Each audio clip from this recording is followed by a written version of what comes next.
안녕하세요. 설교 복귀 하겠습니다. 9월 4일 어저께입니다. 보통 때는 제가 주일 저녁 때 설교 복귀를 녹화하는데 예, 서울샘터 갔다 오는 날은 월요일 합니다.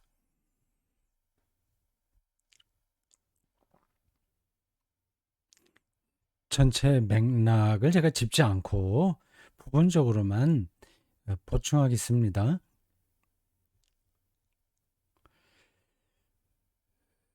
사람들이 제법 많이 따랐던 것 같아요. 오병이어 기적이 일어났던 때의 정황을 본다고 하더라도, 그리고 다른 경우에도 그 비슷한 일들이 있는데 많은 사람들이 모였던 적이 있는 것 같습니다.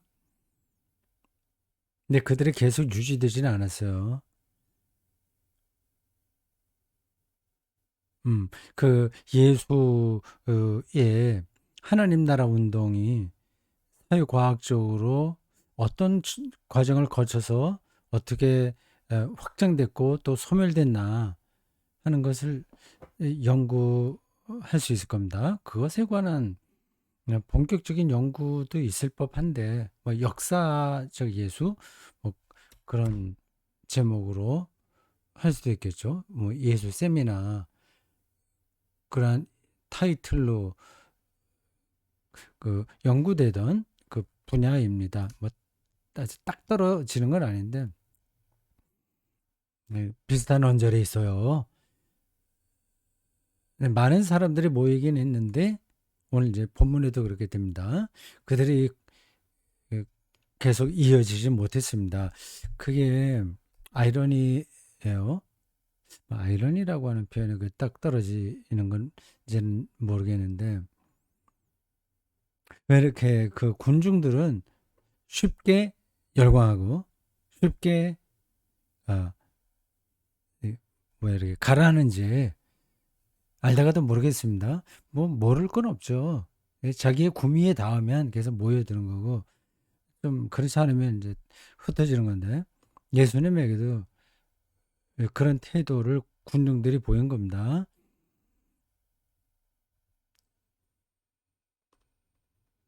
많은 사람들이 자기를 따라왔는데 뭐 설교 때 다 얘기했어요. 그렇다면 그들을 결집해내는 게 하나님 나라 운동을 하는데 또 동력이 되는 거 아니겠습니까? 교회를 교회답게 운영하려고 하더라도 뭐 개혁적으로 한다고 할 때 일단 신자들이 모여야 일이 되잖아요. 미자리 교회에 있으면서 뭐 똑바로 할 수 있겠습니까? 근데 예수님은 그 모였던 사람들이 듣기 불편한 이야기를 한 겁니다. 그건 이제 설교 시간에 한 건데 그 그 첫 번째 그 구절 이렇게 25절이죠. 누가복음 14장 25절. 많은 사람들이 따르는데 예수님께서 돌아보시고 그들에게 뭐 어떻게 말씀하시다. 그걸 놓고 본다면 예수를 그냥 따라오는 거하고 제자가 되는 거하고는 엄밀하게 구분됩니다. 이건 예수님도 그렇게 생각했을 거예요.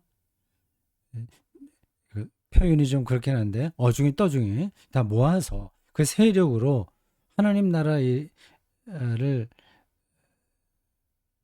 이렇게 도모할 수 있다고 생각하지 않은 겁니다. 모르겠어요. 뭐 이렇게 말하는 게 예수님의 생각을 정확하게 뚫어보는 건 아닙니다. 그러니까 저 말을 전하고 있는 누가복음 공동체에도 그런 위기의식이 있었을 거예요. 사람들이 오기는 오는데 도대체 어, 그리스도의 신앙에 반듯하게 선 거야, 서지 않는 거야. 그러한 음, 그 불안이 있었겠죠. 그래서 뭐 버려라, 뭐 가족도 미워하고 자기 자신을 미워해야만 내 제자가 될 수 있다. 그런 얘기를 하신 걸 보면 구분되는 겁니다. 근데 우리는 그러한 차이를 절감하지 못해요. 그게 뭔지도 잘 생각하지 않습니다. 이건 교회가 심각하게 생각해야 될 문제입니다. 오늘 본문에 나오는 그 군중들을 양산하는 방식으로 교회가 가고 있어요. 물론 제자도라고 있습니다. 누구예요? 암흑의 목사님이 그, 그 제자도라고 했나? 하여튼 예수의 제자 되는 것을 강조한 목회를 하셨어요. 그래서 그냥 속된 표현으로 대박을 친 거죠. 근데 그게 제가 보기에는 바른 제자의 길은 아니었습니다. 그냥 율법주의에 머물렀어요. 그러니까 거기에 아주 핵심적인 신자가 이제 기업 활동을 하는데 거기서 얻은 수익으로 교회 일은 열심히 하지만 노조를 반대하고 그런 식으로 일을 처리하거든요. 그게 이제 제자도가 되는 게 아니죠. 그 비슷한 이야기들이 한국교회에 어떤 좋은 뜻으로는 새바람을 일으키기도 하고 어떤 뜻으로는 무늬만 바뀐 그러한 그리스도인을 양산한 거죠.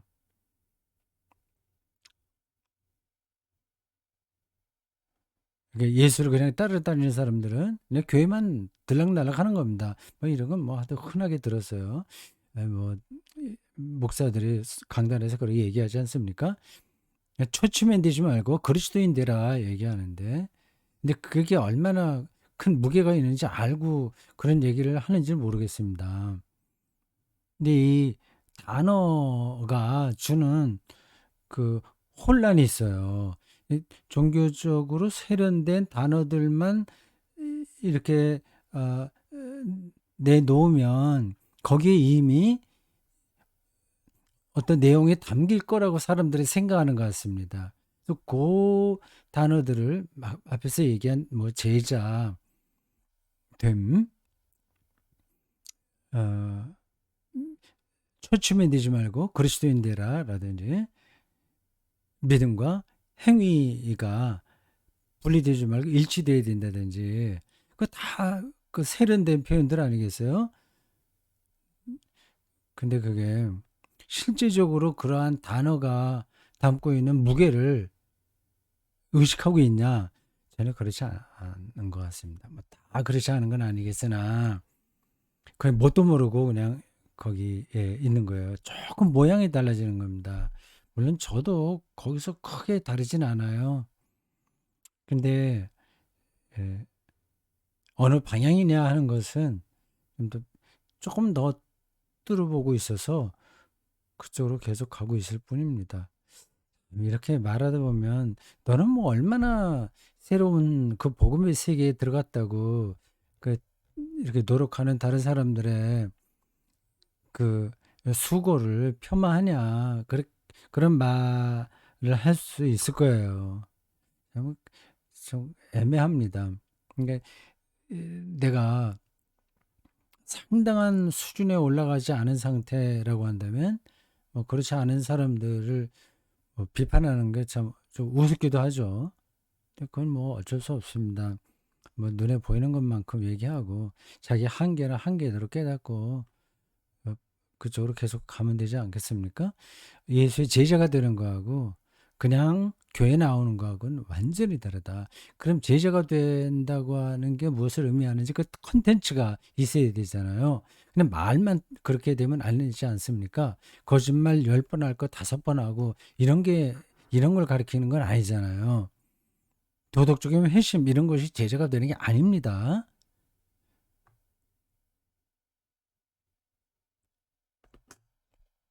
음.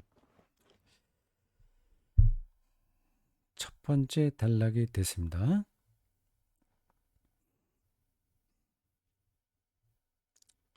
저기 소유를 버리지 않으면 능히 내 제자가 되지 못한다 라는 말씀이에요.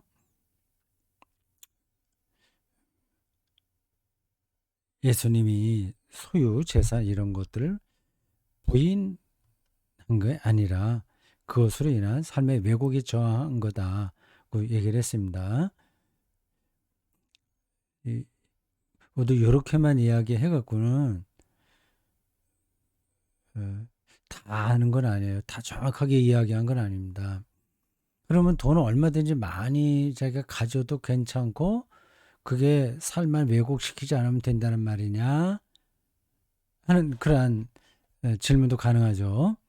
그러니까 어느 정도의 소유는 허락되고 그 이상은 되지 않냐 하는 문제예요. 그런데 너무 까다로운 겁니다. 그 일일이 그런 기준을 수치화해서 이야기할 수가 없어요. 하여튼 삶의 왜곡이 문제인 거예요. 그 슈퍼리치 이야기가 나왔습니다. 이건 뭐 설교 시간에 간단하게 제가 얘기한 건데 뭐 길게 얘기하려면 얼마든지 할 수 있어요. 근데 설교 시간에 뭐 그런 그 사회 문제 이런 것들 너무 많이 이야기하는 건 좋지 않습니다.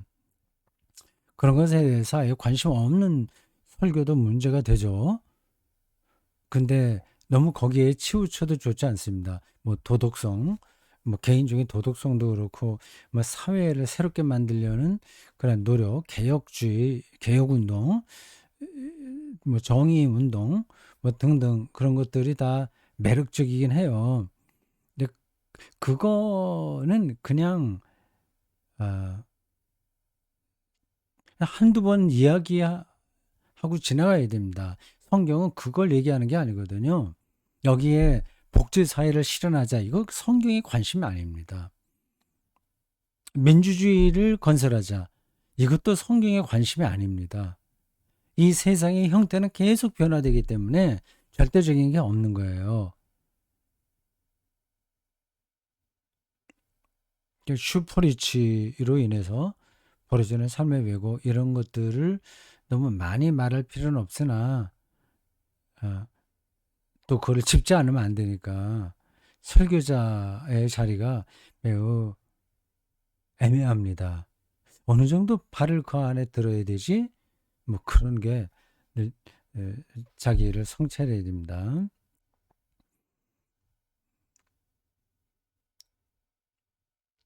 이 세상을 사회과학적인 차원에서 분석하고 대안을 제시하는 게 예수의 하나님 나라 운동에서 중심이 아닙니다. 사회과학자들이 그런 걸 할 수 있도록 신학적인 토대를 제공하는 게 설교자의 몫이죠. 설교자는 정치인도 아니고 대학 교수도 아니고 선지자와 사도들의 전통을 이어받은 사람이거든요.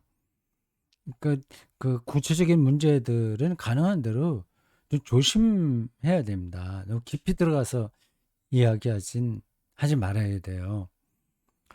이렇게 말하면 그것도 오해의 소지가 있는데 그냥 그렇게 지나가겠습니다.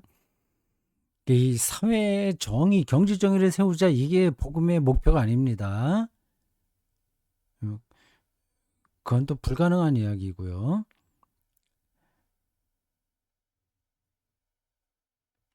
그러한 소유나 재물로 가능하지 않은 또 소중한 세계가 있다고 하는 것을 선포하는 겁니다. 그러니까 그게 복음의 세계죠. 하나님 나라인 거죠. 죽음, 죄와 죽음으로부터 해방입니다. 이게 복지사회가 건설된다고 저게 해결됩니까?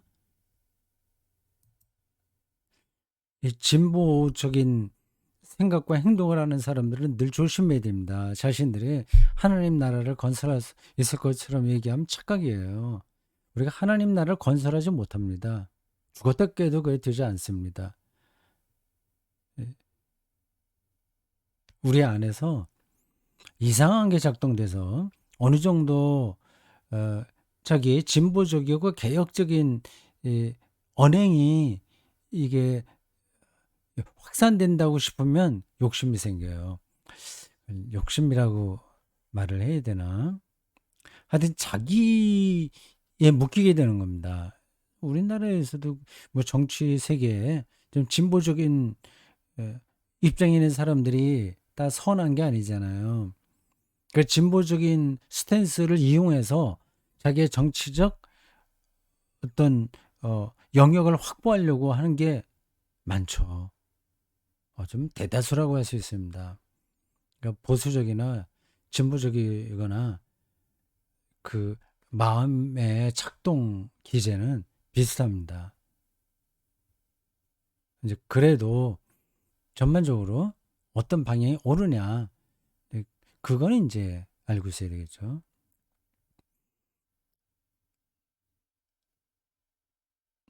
즉, 그러한 죄와 죽음으로부터 해방,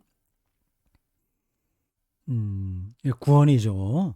이런 것들을 다 압축하면 내 제자가 되는 겁니다. 마데테스. 마데테스, 내 제자라는 말은 예수와의 특별한 결속을 가리켜요. 설교 시간에, 요 대목에서 예수와의 결속이 과연 무언가를 더 설명하고 싶었습니다. 근데 그렇게 하더라도 한 편의 설교가 될 겁니다.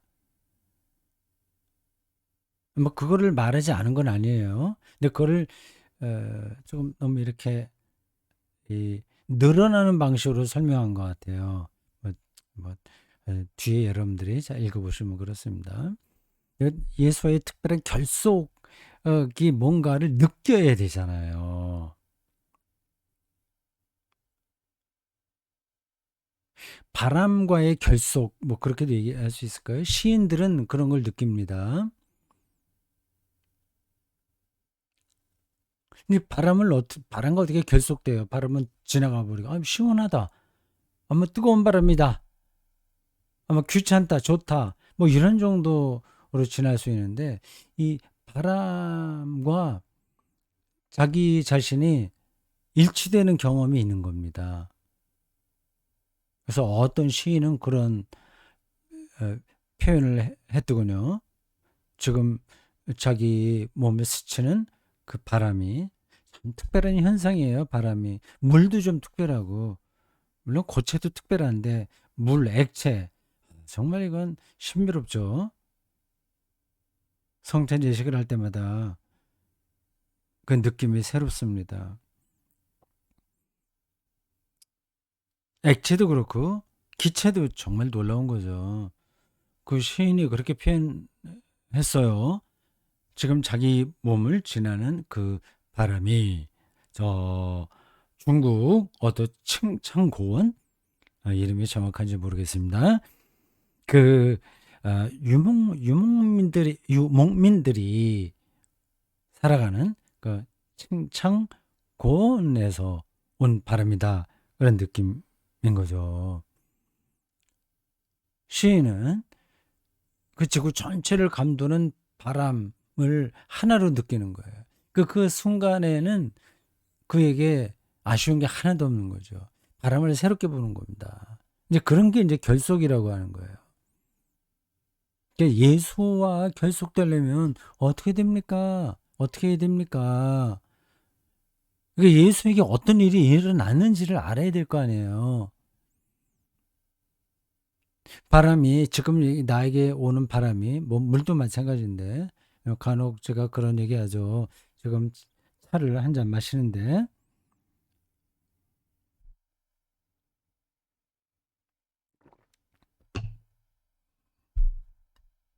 특별한 느낌이잖아요. 입안 전체를 적셔주는 거예요. 이 물이 알프스산에서 온 거일 수도 있지. 그런 느낌인 겁니다. 이게 맞는 거잖아요. 지구 안에 있는 모든 것이 서로 통하기 때문에요. 칭찬고원에서 오는 바람과 지금 자기 몸을 스치는 바람을 하나로 이해해서 받아들이는 시인은 새로운 차원으로 들어가는 겁니다. 이게 결속이에요. 그러니까 예수에게 어떤 일이 일어났는지, 초기 그리스도인들이 왜 예수를 하나님의 아들이라고 불렀는지를 일단 알아야 되잖아요. 그 그리스도인들이 아나요? 설교에 그런 얘기도 나왔습니다. 아마 다음 주에도 그런 얘기를 한번 짚을 것 같습니다. 모르면서 아는 것처럼 말해요. 그냥 알 생각도 하지 않아요. 그참 특이하죠. 정말 이상합니다. 그리스도인들. 모든 그리스도인들이 그렇다는 게 아니에요. 정말 궁금한 게 있는 그리스도인들도 많아요. 영혼이 살아있는 거예요. 알고 싶은데 알 방법이 없는 거야.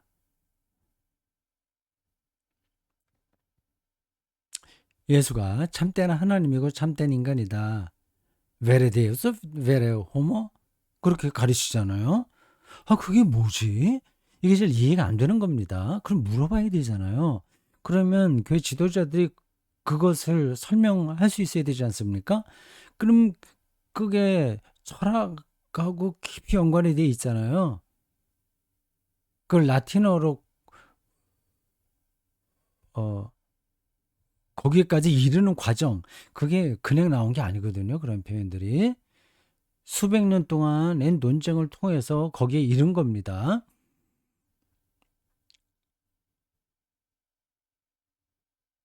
근데 그런 걸 기본 바탕으로 해서 삼위일체까지 또 나가게 되고요. 이제 그런 전반적인 것에 그걸 뭐 우리들이 철학자나 신학 전문가처럼 알 수는 없으나 눈치는 채고 있어야 되거든요. 그러니까 그런 궁금하게 생각하는 사람들에게 교회 지도자들이 어느 정도는 방향을 에, 알려줘야 되는데 저는 그렇게 못합니다. 그냥 기도해 보세요. 아니면 믿으면 돼요. 뭐 이런 정도 수준이죠. 그러니까 그 근원에 대해서 궁금하게 생각하는 그리스도인들이 있기는 있으나 그들은 교회에서 소외당합니다. 자기가 이렇게 궁금하게 생각하는 것이 믿음이 없는 취급을 당하는 거예요. 근데 대다수는 아예 질문하지 않습니다. 궁금하지가 않아요. 참 그게 답답한 일이죠. 그 예수에게서 어떤 일이 일어났는지를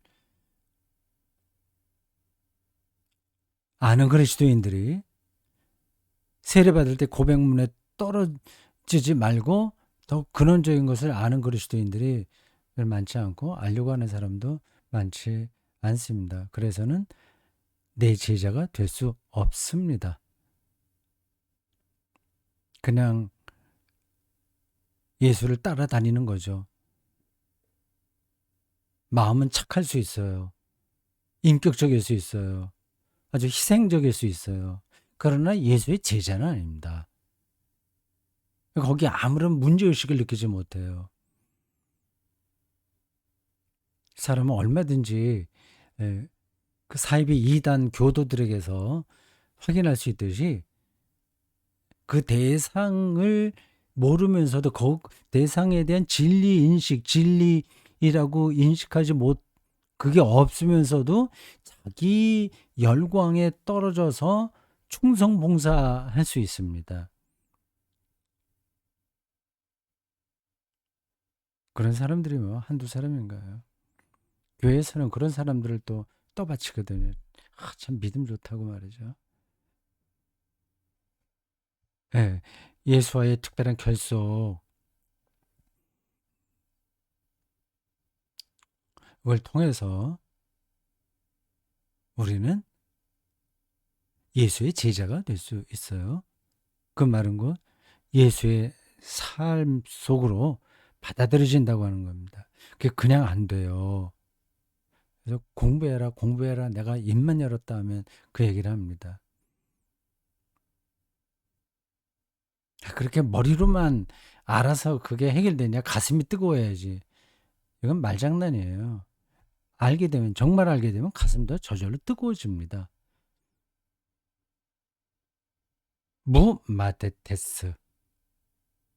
이게 초기 그리스도인들에게 영적으로 큰 울림이 되었을 겁니다.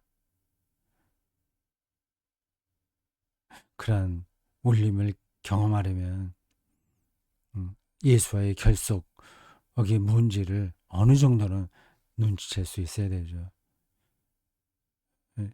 뭐 이런 이야기를 하지 않는 목사들은 없어요. 예수를 바로 알고 믿자. 근데 거기에 컨텐츠가 없어요. 구호만 있어요. 모양만 있지. 무늬만 그렇게 되어 있죠. 안 그런가요? 제가 보기엔 그런데. 아, 여기 이제 나오네요. 포도주 맛, 어, 하고, 포도주 맛을 깊이 알려고 하는 거하고, 그, 기독교 신앙을 비유적으로 설명한 겁니다. 소믈리에 얘기했어요. 포도주 전문가입니다. 한 100단계까지 등급으로 올라간 사람. 그러니까 포도주 맛을 깊이 아는 거예요. 그러니까 단맛부터 시작해서 쓴맛, 그 사이에 수많은 맛이 숨어 있어요. 거기다 신맛도 있죠. 또 맛이, 혀가 느낄 수 있는 맛이 몇 개나 있나요?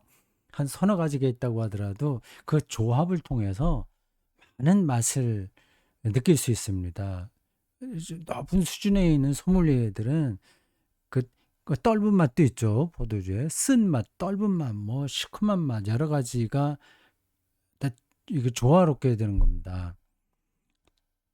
높은 수준에 올라간 소믈리에는 그 맛을 다 느끼는 겁니다. 골고루.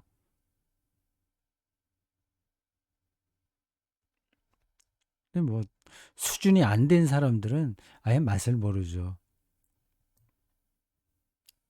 기독교 신앙도 마찬가지입니다. 이 2000년 동안 그 기독교 신앙 안으로 들어가려고 했던 수많은 영성과 신학자들이 있지 않았습니까? 그 역사가 다 남아 있잖아요. 얼마나 많은 책이 있습니까? 성경은 두 번째 치고 그건 이제 더 말할 것도 없이 그 뒤로도 뭐 지금 남아 있지 않은 책까지 포함해서 어마어마합니다. 그걸 뭐 전혀 그리스도인들이 알지 못해요. 근데 교회 지도자들이 자기가 잘 모르면 신자들이 그런 질문을 할 때 책이라도 소개해 줘야 되잖아요. 아, 성령에 대해서 궁금하십니까? 그 창조와 성령과의 관계 알고 싶으신가요? 아, 그럼 몰트만의 창조의 영이라는 책을 한번 읽어보시죠. 아, 생명의 영이라는 책을 읽어보시죠. 라든지. 그래, 안내는 해줄 수 있어야 되잖아요. 한국 그리스도인들의 이 독서가 대단히 빈약합니다. 한쪽으로 치우쳤습니다. 불행한 거죠. 그리스도교 신앙에도 소믈리에의 등급의 차이가 있듯이 등급의 차이가 큽니다. 제가 그렇게 표현했죠. 술 취한 거, 포도주 맛을 느끼지 못하고 취하는 데만 정신이 있는 사람들이라고 말하죠. 기독교 신앙도 이렇게 말할 수 있습니다. 신앙의 깊이로는 전혀 들어가려고 하지 않고 거기 취해버리는 거예요. 사람들 모이니까 재밌네. 자기의 죄책감이 조금 사라지는 것 같네. 여기서 인정받네. 헌금 좀 많이 하고 봉사하고 주차장 가려고 하니까 내가 뭐 권사, 집, 뭐 장로까지 됐네. 그 재미잖아요, 그것도. 그냥 인간적으로만 하더라도요. 그냥 취하는 거죠. 그래갖고는 제자가 되지 못합니다. 뭐 제자가 되지 않는 그러한 사람들도 교회에서 필요하긴 합니다.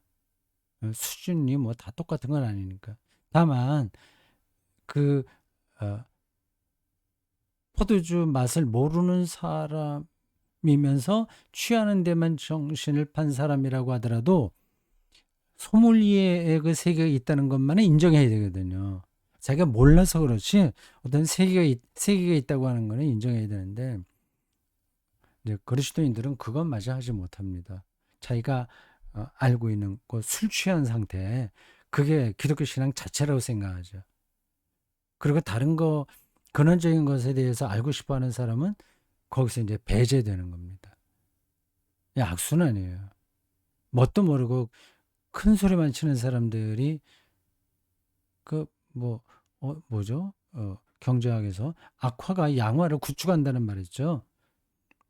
나쁜 돈이 좋은 돈을 감추는 거예요. 예, 그런 게 한국 교회 그대로 나타납니다. 뭐 한국 교회에서 뭐 그 저기 인정받으려면 간단합니다. 일단 헌금 많이 하고 교회 봉사하고 사람들에게 친절하게 하고 뭐 그럼 인제 장로급 되는 거죠. 장로가 되지 못한다고 하더라도 그 수준에서 교회에서 인정받게 되는 거예요. 아주 간단합니다. 예, 악순환 속에 있어요. 그게 뭐 오래가기 힘들죠.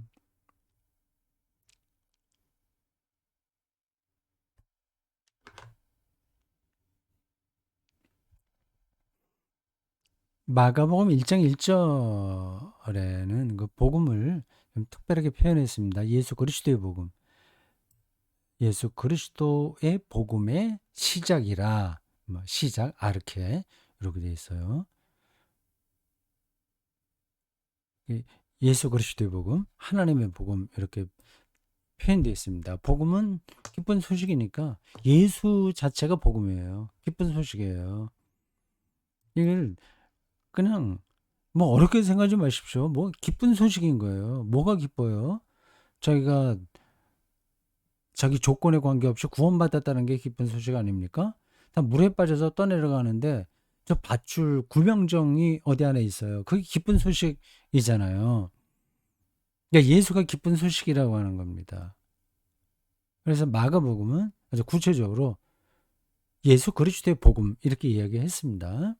그 말이 갖는 컨텐츠가 뭐냐를 이렇게 설명했어요. 예수에게서 하나님의 지극하고 온전한 사랑을 경험했다는 겁니다. 사랑을 경험한 거예요. 하나님의 사랑인 거죠.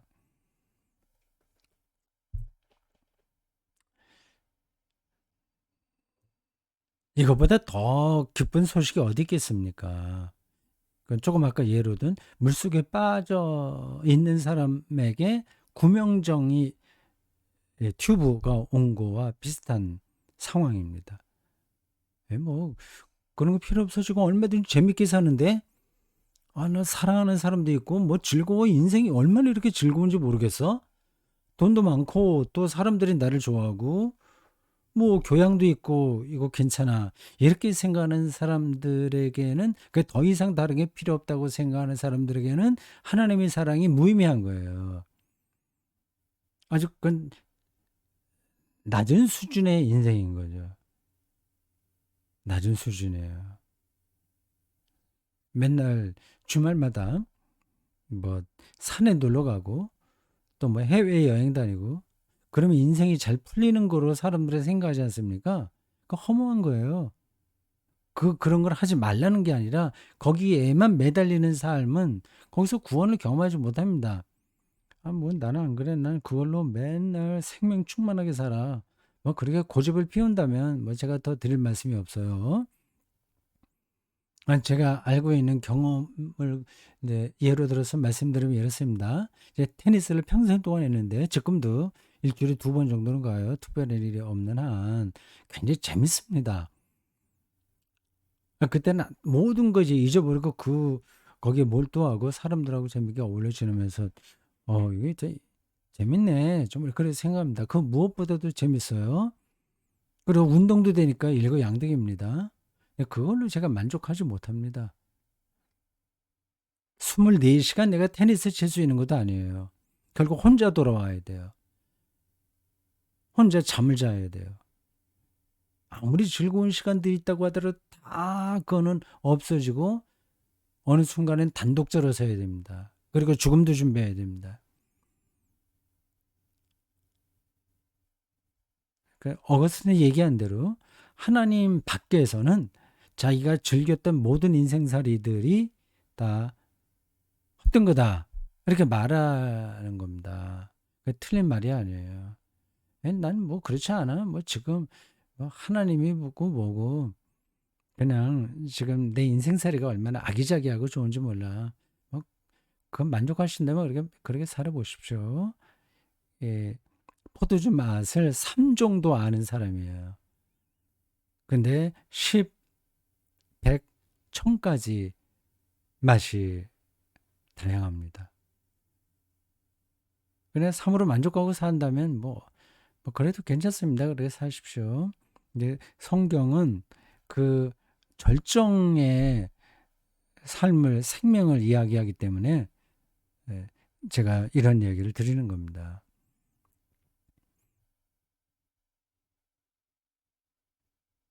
아, 이게 마지막에 이제 그 카라너 이야기 나옵니다. 어, 몸 파는 여자로 추정되는 여자가 눈물 흘리고 향유 부은 이야기 누가 보면 7장 36절에 나오죠. 그 비슷한 이야기들이 복음서에 몇 군데 있습니다. 근데 그 체면 불구하고 거기 와서 그런 일을 해요. 근데 그 비슷한 일들이 예수님에게는 좀 벌어졌습니다. 그리고 성경만이 아니라 기독교 역사에도 그런 일들이 있어요. 근데 그런 일들이 가능한 이유는 자기 자신에게서 해방되었기 때문에 그렇습니다. 자기 자신에게서 해방된 사람은 부끄러움이 없어요. 아쉬움도 없어요. 그거 충만한 겁니다. 예수에게서 생명 충만을 경험한 사람들이 제자들이고 초기 그리스도인들입니다. 근데 자기로부터 해방된 거죠. 그 이야기를 제가 그 라너의 기도문과 연결해서 설명했습니다. 이게 자기 자신으로부터 해방되는 문제예요. 이게 예수를 통해서 하나님을 경험해야만 그게 가능하거든요. 그 라너의 책 기도의 절실함과 축복의 대하여를 강조하는데 그 한 대목에서 주기도를 자기식으로 바꿔서 쓴 기도문이 있습니다. 아주 새로웠어요. 마지막 단락에서 저희 자신에게서 구하소서 이렇게 되네요. 근데 실제 주기도는 어떻게 되죠? 악에서 구하소서 뭐 그렇게 나오죠. 악에서 구하소서. 네, 라너의 통찰에 의하면 그 악은 자기에게 갇혀 있는 겁니다. 맞죠? 교만이니까 교만도 갇혀 있는 거죠. 그게 죄의 본질이죠. 그러니까 악에서 구하소서 하면 나쁜 놈들에서 벗어나는 것처럼 생각하잖아요. 근데 자신에게서 구하소서 하니까 확 와닿아요. 하나님의 생명을 경험하려면 자신으로부터 해방되어야 됩니다. 이건 또 바꿔서도 얘기할 수 있어요. 하나님의 생명을 경험해야만 자기 자신으로부터 해방되어야 됩니다. 조금 순환되는 논리예요. 줄탁 동기와 비슷한 겁니다. 하나님 경험으로 나에게서 해방되고 내가 해방되어야만 나로부터 해방되어야만 하나님의 생명을 경험하는 거죠. 예, 이게 아주 본질적으로 불가능합니다. 자기 자신으로부터 해방되는 게. 저도 아직 해방되지를 못했어요. 이제 그쪽을 향해서 또 가는 거죠. 자기가 완전히 축소돼야만 이게 가능하거든요.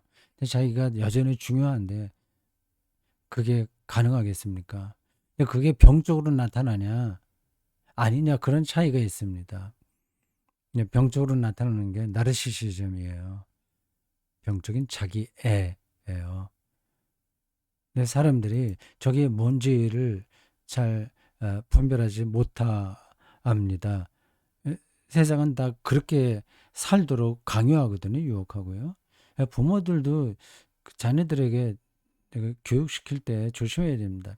사실 부모가 자식 교육은 불가능하다고 봐야 돼요. 그 부모 자체가 여러 가지로 왜곡되어 있는데 어떻게 바르게 교육을 시키겠습니까? 사람에게서는 선한 게 나올 수가 없어요. 그 덜 왜곡되게 가르칠 수 있을 뿐입니다. 자기가 의도해서 힘을 주면서 가르칠수록 이 나쁜 결과가 나올 수 있어요. 근데 그 나쁜 결과가 많은 거죠. 자기 애에게 갇히도록 이 사회 구조가 그렇고 가정도 그렇고 이 세계 자체가 그렇게 합니다. 그래서 성경이 인간을 죄인이라고 부르는 겁니다. 그건 그냥 교양을 통해서 해결되는 게 아니라서 그런 거예요.